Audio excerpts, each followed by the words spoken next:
Hello बच्चों, let's see this question. This question says X-ray tube operates at an accelerating potential of 20 kilovolt.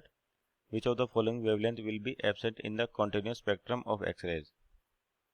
तो यहाँ पे देखिए आपके पास बेसिकली की कॉन्सेप्ट क्या लिखे अपन की कॉन्सेप्ट ये हो जाएगा प्रोडक्शन ऑफ एक्सरेज कि आपकी जो एक्सरेज है वो किस तरह से जनरेट की जाती है और कितने टाइप्स की होती है प्रोडक्शन ऑफ एक्सरेज।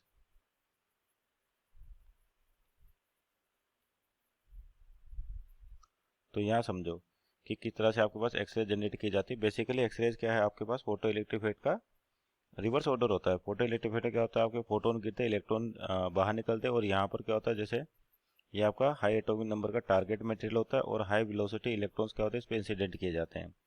तो जब ये इस पर इंसिडेंट किए जाते हैं तो यहाँ से फोटोन मिलता है अपने को किसी ना किसी एनर्जी का और एक पर्टिकुलर रेंज के अंदर होता है, उस फोटोन को अपन एक्सरे कहते हैं। और कौन सा कह रखा है कंटिन्यूस। और बेसिकली अगर इसको सही से देखें, जैसे आपका एटॉमिक स्ट्रक्चर होता है, सेंटर पे न्यूक्लियस होता है आपके पास और इसके सराउंडिंग में आपके इलेक्ट्रॉन ऑर्बिट में, जिनको स्टेबल ऑर्बिट कहते हैं, उनमें रोटेट करता है इस तरीके से। तो मान लीजिए आपको जो इलेक्ट्रॉन हाई वेलोसिटी से आ रहा है यहाँ पे, जैसे यहाँ समझे कि इलेक्ट्रॉन आपके पास हाई वेलोसिटी से क्या हो रहा है, इधर आ रहा है। तो जैसे ये मान लीजिए यहाँ पर एंटर करता है और इसका जो इलेक्ट्रॉन से दूसरे इलेक्ट्रॉन से कोई कोलिजन नहीं होता, तो ये न्यूक्लियस क्या करता है, इसको अपनी ओर, क्योंकि पॉजिटिव चार्ज होता है तो अपनी ओर खींचने की कोशिश करता है। इसका मतलब डायरेक्शन चेंज करता है और इधर निकल जाता है।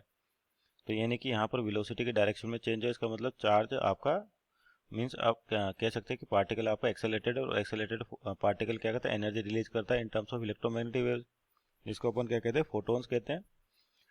तो जैसे मान लीजिए यहाँ पे इसकी वेलोसिटी v होगी और यहाँ पर जो रिटार्डेशन जनरेट हुआ उसके कारण यहाँ पर वेलोसिटी इसकी v डैश।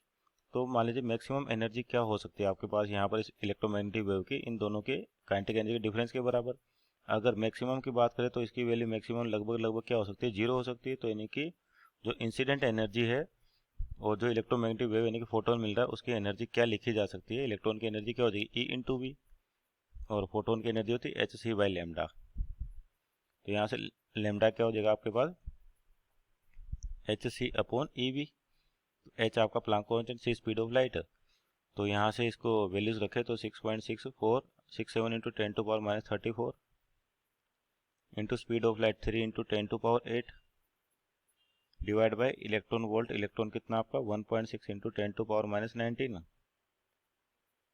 इंटू वोल्टेज कितना अप्लाई करेगा, 20 किलो वोल्ट, यानी कि 20 इंटू 10 की पावर 3। तो यहाँ पर इसको सोल्व करें, आपके पास क्या वैल्यू आ जाएगी, जो आपका लेमडा होगा ये आ जाएगा लगभग आपके पास, इसको सोल्व करने 0.623 और generally 0.635 into 10 to power minus 10 metre. और इसको रीअरेंज करके देखें, आपके पास पिकोमीटर दे रखा है कि 10 की पावर माइनस 12 में लाना, तो ये लगभग आपके पास 63.5 इंटू 10 टू पावर माइनस 12 हो जाएगा, 12 मीटर। तो यानी कि कह सकते हैं अपन इसको 63.5 पिकोमीटर। तो ये आपके पास वेवलेंथ होगी जो मिसिंग होगी आपके पास। तो ऑप्शन देखते हैं यहाँ पर, तो ऑप्शन नंबर जो सी दिख रहा है आपको लगभग 65 पिकोमीटर, यानी कि इसके अप्रोक्स। तो option number C that is 65 picometre over right answer. Hope you understood well, best of luck.